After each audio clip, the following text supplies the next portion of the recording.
নির্বাচন যত দেরি হবে সংকট ততই বাড়বে বলে মন্তব্য করেছেন বিশিষ্টজনেরা। গণতান্ত্রিক পুনর্গঠনের জন্য সংলাপ শীর্ষক আলোচনায় অংশ নিয়ে প্রয়োজনীয় সংস্কার শেষ করে দ্রুত নির্বাচনের আহ্বানও জানান তারা।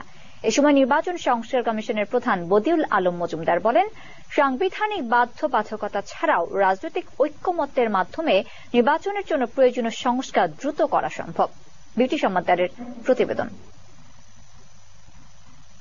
রাজধানীর Bangladesh institute of international and strategic studies BIISS মিলনায়তনে গণতান্ত্রিক পুনর্গঠনের জন্য সংলাপ শীর্ষক এ আলোচনার আয়োজন করে centre for governance studies.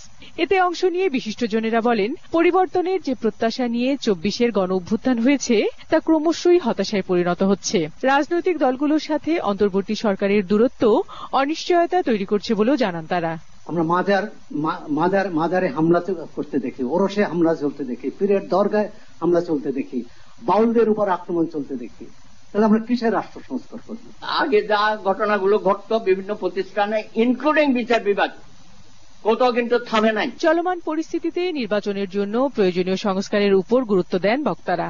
Already political ডিসকোর্সের মধ্যে বাংলাদেশ স্ট্যান্ডগুলোর নিয়োগ পদ্ধতি নিয়ে আলোচনা উঠেছে। এ সময় নির্বাচন সংস্কার কমিশনের প্রধান বদিউল আলম মজুমদার বলেন, রাষ্ট্রের কোনো কিছুই দায়বদ্ধতার বাইরে নয়। সংস্কার প্রস্তাবে নির্বাচন কমিশনকে ক্ষমতায়িত করার সুপারিশ করা হয়েছে বলেও জানান তিনি।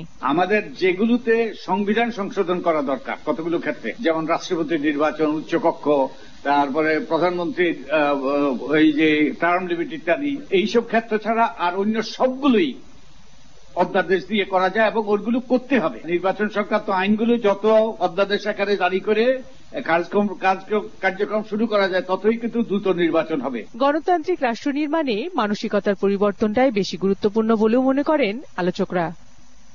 বিউটি সমাদ্দার, বৈশাখী সংবাদ, ঢাকা।